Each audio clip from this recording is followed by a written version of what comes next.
Hello runners, today we're going to be talking about the Hoka Tecton X3. These shoes are sold out on Hoka.com and you probably can find pairs on REI if you're still looking for the December Christmas holiday. On this video, I'm going to be covering how the Hoka Tecton X3 worked out for me, especially in a long range run, and I'm going to be going over what I really liked about it. I am not a retailer, so I am free from giving only positive things about it, so they can sell the shoes, which is good. They gotta do what they gotta do. But I am a runner, and so I am going to be giving you the perspective from a normal runner just like you. You know, ordinary people trying to do extraordinary things. And Hoka happens to be paving the way to make us help get there. Let's get to it.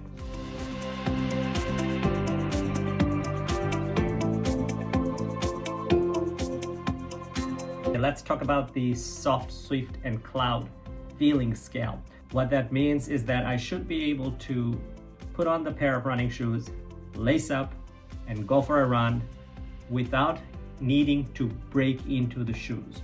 That's what I want. And so the soft, swift, and cloud scale is going to determine if this pair of running shoes are great for me. Obviously, terrain and training are very important, right? So these are rated for trails. So what I did is I put them on and went for a 20-mile run on the 0 to hero mode, meaning take them out of the box, put them on, and just go for a run. For me, the soft, swift, and cloud scale for this is a B+ to an A-. They do deliver light propulsion, but not as much as, let's say, Mach X2, which is again a different type of shoe. Hoka describes these as responsive, and I feel that they're a little bit too responsive.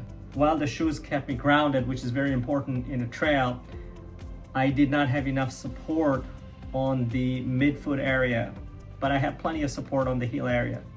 So when I put these on and went for a run, I felt grounded, but I did not feel the propulsion that I was looking for.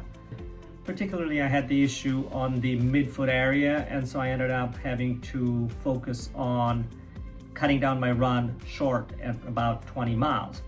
For the comfort scale, I gave these shoes an A- also. They're very easy to put on, and this gator-like section really helps keep the debris out, and that worked out very fantastic. You know, the confidence level was pretty high on that. However, as I started to progress the miles, starting mile 14 and up, I started feeling the impact, and a lot of energy response was coming out of here in this section. And so I said, okay, I have to cut the run in about a couple of miles. And so after 20 miles, I ended the run for these shoes. I get it that these are supposed to be responsive shoes, but they're too responsive for me. When it comes to giving me confidence, I give them an A. They are excellent in terms of putting control. I always felt grounded. There was absolutely never a moment where I felt like I lost control of my movement. These are fantastic for that. Again, I think what happened is that Hoka went too aggressive in its decision to become responsive and cut down a lot of the bedding in here. So low profile is what they use in terms of describing the bedding here. But I think if they could just give it a little more, perhaps on the next iteration, it will do the trick in terms of engaging technical terrain. Where these shoes really performed excellent are on hilly climbs. You could just take off, walk or run, or do mixed running and walking. You will feel grounded, you are going to feel comfortable, and you have a lot of support here that's going to come out to leverage and help you propel forward. Now, as you start taking off, you know, because they're responsive, you are going to feel a lot of the energy coming back, which I don't like. Now, you may prefer that, that's fine, then go for them. But I like to make sure that I feel less of the energy coming back to me as I am propelling forward. So I'll probably be going for either the Mafate or the Speed Goat because they are just fantastic in terms of balancing things out. I still think they're really great shoes. If you want to take it easy on the trail, and you'll be doing a lot of hiking, and you'll be running slow and gentle, keeping a nice, consistent, gentle pace, you're gonna love these. Again, be careful with them. I would not be running in a highly technical terrain with these. I am not a big fan of getting too much response, but every person is different, every runner is different, and so if these speak well to you, try them on, go for a run, give it your best, and if you like them, well, then you deserve them. So the deets are up on screen. Heel to toe is 5mm, and for the men's, I believe it is about 10 ounces, and for women, 7.9 ounces or so. So as I keep moving for longer hours, especially on a 100-mile ultra, I don't want the responsiveness to end up having some physical reactions to me. And again, every person is different, every runner is different. So overall, I give it an A- because there is an opportunity for Hoka to come back and put what Hoka is well known for, even on responsive shoes like the Mafate Speed 4, which are neutral, responsive, and low-profile running shoes that perform very well on technical terrain, way better than Tecton X3 in my experience.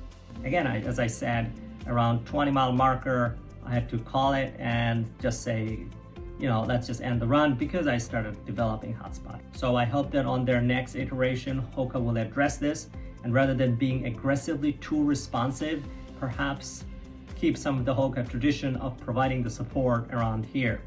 Let's talk about budget. In terms of budget, they are coming in at $275 at this time, and I think that's just too much. And so I give it a B-, because $150 is the marker where Hoka can deliver. You can buy an excellent pair of Hoka running shoes at $150, maybe $160, $170, but definitely $150. You can buy an excellent pair of running shoes from Hoka that will deliver you 100 miles of running, no problem.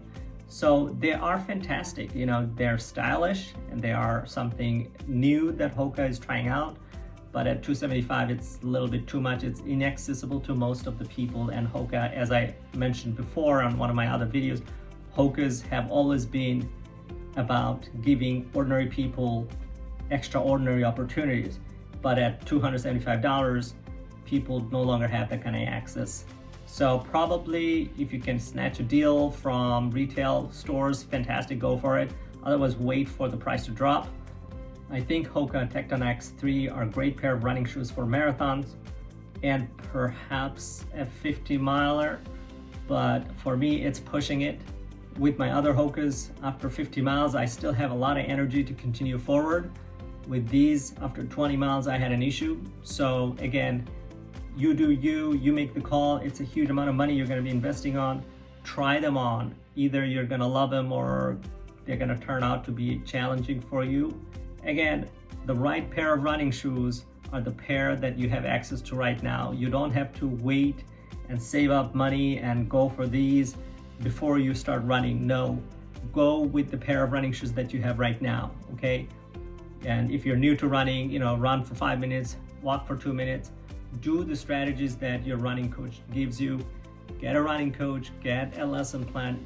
You will thank yourself for it. It is a great investment. I hope that you're getting some value out of this video. Please like and subscribe, because that helps me to stay motivated and do these long runs that I do with running shoes. I am not a retailer, so I go out there and buy these running shoes with my own money, and I make sure that I put in the miles. So when I talk, you know that I put in the miles before I do the talk. So your support really helps out. Okay, so let's have a conversation about the return on investment. At $275, I don't think I'm getting a good return on my investment, given that at 20-mile marker, it just didn't work out for me. However, if the ground is softer and perhaps there is a well-groomed trail, very minimal rocks and roots, they will deliver. But at $275, that's too much, because I know for $150 to $160 to $170, I can find Hoka running shoes that will address even extreme technical terrains. Like Speedgoat 6, for example, is going to deliver fantastic. But again, every runner is different, so don't just take my word for it. Try them on. They are fun. They are fun. But for me, the return on investment is not there. I would rate it as B- at this point because 275 is just too high if you're not delivering at least 50-mile runs for me. But that's just me. You know, I do love these shoes. They are awesome. And I hope that the next iteration is going to be a lot better. I would love for Hoka to dial down being aggressive in making them too responsive, allow some more cushioning, because I know Hoka has the technology to be able to do that. And I think they will hit the sweet spot. And that'll be fantastic. Thank you for giving me the opportunity to talk to you about Hoka Tecton X3. I'll see you next time.